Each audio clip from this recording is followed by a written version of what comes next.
नमस्कार, मैं अखिलेश रावत, आपका स्वागत है हमारे चैनल पर। साथियों, भारतीय जनता पार्टी ने रतलाम झाबुआ लोकसभा सीट पर प्रत्याशी की घोषणा कर दी गई है। भारतीय जनता पार्टी ने अनीता नागर सिंह चौहान को भाजपा का प्रत्याशी बनाया गया है। और अब बात हम कांग्रेस की करते हैं तो कांग्रेस से कौन होगा। भारतीय जनता पार्टी अपनी तैयारियों में जुट चुकी है। आपने देखा होगा, जैसे ही अनीता नागर सिंह चौहान को टिकट दी भाजपा ने, वैसे ही उन्होंने इन सभी 3 जिलों में के सभी ब्लॉकों में गए हैं और सभी कार्यकर्ताओं को मिले हैं। और उन्होंने अभी से प्लानिंग और इस तैयारियां जो है वो बूथ लेवल तक तैयारियां शुरू कर दी गई। तो क्या कांग्रेस अभी तक असमंजस क्यों है? कांग्रेस अभी तक किन नेताओं को टिकट देने वाली है? रतलाम झाबुआ लोकसभा सीट पर बात करी जाए कांग्रेस की, तो कांग्रेस के 2 से 4 कद्दावर नेता सामने, उनका नाम सामने दिख रहा है और वही नेता हो सकते। क्या कांग्रेस भी महिला को सीट की टिकट दे सकती है? लेकिन कांग्रेस में ऐसा संभव नहीं है। अगर वो देती है तो महिलाओं में कौन होगा? क्या कांग्रेस पुनः कांतिलाल भूरिया पर ही विश्वास जताएगी? क्या कांतिलाल भूरिया ही सांसद प्रत्याशी होंगे? ये सवाल सबके मन में उठ रहे होंगे कि वास्तविक में देखा जाए तो भारतीय जनता पार्टी ने यहाँ महिलाओं को टिकट देकर सबको छौंका दिया है। और अनीता नागर सिंह चौहान, जो कि एक जिला पंचायत अध्यक्ष है, और वन मंत्री जो कि नागर सिंह चौहान डॉक्टर मोहन यादव की सरकार में कैबिनेट वन मंत्री है। तो कहीं ना कहीं बहुत सारे सवाल भी उठ रहे हैं। क्या भारतीय जनता पार्टी के कई लोगों के बीच की यही अफवाहें हैं? लोग कई चौराहों पर बातें कर रहे हैं कि भारतीय जनता पार्टी बड़े लोगों को ही ऊपर उठा रही है, यानी कि वन मंत्री नागर सिंह चौहान, जो कि अभी भाजपा के इस पूरे प्रदेश के वन मंत्री है, और उन्हीं के घर पे सांसद की टिकट दी गई है। तो कहीं ना कहीं बहुत सारी चर्चाएं ऐसे लोग कहते हैं, लेकिन ऐसा नहीं है। भारतीय जनता पार्टी है, पहले बहुत सारे नाम चल रहे थे। कल सिंह भावर का नाम चल रहा था, भानु भूरिया का चल रहा था, संगीता सारेल का भी चल रहा था, दिलीप मकवाना का भी चल रहा था, और साथ ही साथ कैबिनेट मंत्री निर्मला भूरिया का भी नाम चल रहा था। लेकिन भारतीय जनता पार्टी ने सबको चौंकाते हुए वन मंत्री नागर सिंह चौहान की पत्नी अनीता नागर सिंह चौहान को टिकट दी और सबको चौंका दिया है। तो कांग्रेस क्या सेना महेश पटेल को टिकट देगी? ये सवाल सबके मन में उठ रहा है कि कांग्रेस भी क्या महिलाओं को आगे बढ़ाएगी? तो ऐसा न कहीं माना जा रहा है कि कांग्रेस से सिर्फ कांतिलाल भूरिया ही प्रत्याशी होंगे, ऐसा बताया जा रहा है। क्योंकि कांतिलाल भूरिया पूर्व सांसद है, रह चुके हैं करीबन 5 बार, और उनको इस पूरी लोकसभा सीट पर अच्छा खासा अनुभव है।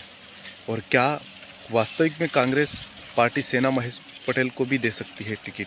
क्यों दे सकती है? क्योंकि भारतीय जनता पार्टी ने महिला प्रत्याशी बनाई है, तो कांग्रेस भी महिला प्रत्याशी बना सकते हैं। तो सेना महेश पटेल जोबट से अभी वर्तमान में विधायक है, और उन्होंने जो सामने भारतीय जनता पार्टी की विशाल रावत और निर्दलीय प्रत्याशी माधव सिंह डावर को कई वोटों से हराया, यानी कि जो भारतीय जनता पार्टी की विशाल रावत है उनको लगभग 30 से ऊपर हजार वोटों से उन्होंने जीत दर्ज करी है और सबको चौंका दिया है। तो कहीं ना कहीं भारतीय जनता पार्टी ने महिला को प्रत्याशी बना है, तो उसी तरह कांग्रेस भी महिला को प्रत्याशी बना सकते हैं। तो सेना महेश पटेल का प्रमुखता से नाम लिया जा रहा है, और उसके साथ साथ में कांतिलाल भूरिया का नाम है ही। उन्होंने पहले से दावेदारी कर दी गई है। उन्होंने पहले से मीडिया के सामने बात कही कि अगर पार्टी टिकट देगी तो हम लड़ेंगे, ऐसा सब बताया जा रहा है।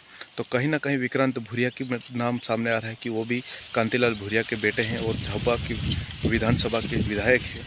तो कहीं ना कहीं इन दोनों का नाम सामने प्रमुखता से लिया जा रहा है। क्या सेना महेश पटेल को टिकट दी जाएगी? क्या कांतिलाल भूरिया को टिकट दी जाएगी? अब ये कांग्रेस क्यों असमंजस है? भारतीय जनता पार्टी ने इसकी तैयारियां शुरू कर दी गई है, और पूरी प्लानिंग के तहत वो चुनाव जीतने की ओर है। क्योंकि लाडली बहना योजना, और क्योंकि इसका जो प्रभाव अभी जो चल रहा है, तो इसका अच्छा खासा प्रभाव महिला वोटरों का है, और महिला वोटर से ही अनीता नागर सिंह चौहान वोट जीत सकती है। और भारतीय जनता पार्टी का आपने देखा होगा कि प्रत्याशी कोई भी हो, लेकिन सिर्फ एक ही कमल का निशान के हिसाब से जो अभी सारे जगह पर जो बातें हो रही है और जो प्रचार हो रहा है, तो यही प्रचार हो रहा है। तो कांग्रेस भी कांतिलाल भूरिया को टिकट दे सकती है, या फिर सेना महेश पटेल को, दोनों में से किसी को भी दे सकती है।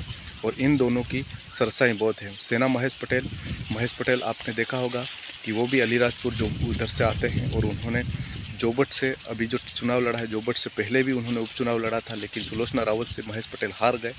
लेकिन अभी जो उनको कांग्रेस पार्टी ने विधानसभा की टिकट सेना महेश पटेल को दी, तो सेना महेश पटेल भी जीती हुई है और उनका भी नाम प्रमुखता से लिया जा रहा है। और पूर्व सांसद कांतिलाल भूरिया जो कि आपके सामने है और वो कद्दावर नेता है और उनको इस पूरी लोकसभा यानी कि रतलाम, झाबुआ, अलीराजपुर पे अच्छा खासा अनुभव भी है और वो लड़ते हैं तो वो जीत भी सकते हैं।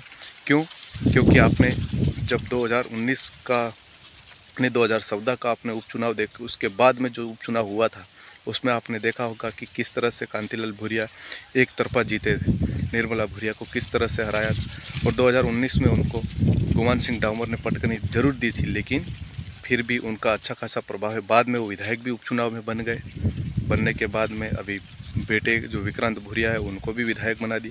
तो कहीं ना कहीं अच्छा खासा प्रभाव है। और विक्रांत भूरिया की बात करी जाए तो यूथ कांग्रेस के प्रदेश अध्यक्ष होने के नाते नाते विधायक भी है और विधायक के साथ साथ में ये चर्चाएं जरूर है, क्योंकि वास्तविक में उनको टिकट मिलने की सांझ है और टिकट मिलती है तो वो चुनाव लड़ेंगे। और अगर मिलती है तो फिर अनीता नागर सिंह चौहान वर्सेस सेना महेश पटेल या फिर डॉक्टर विक्रांत भूरिया या फिर पूर्व सांसद और पूर्व केंद्रीय मंत्री कांतिलाल भूरिया। अब कांग्रेस पर है, कांग्रेस पार्टी किसको चुनती है, ये सब है। धन्यवाद। आपको हमारा वीडियो कैसा लगा कमेंट बॉक्स में अपनी राय अवश्य बताएं और चैनल को सब्सक्राइब अवश्य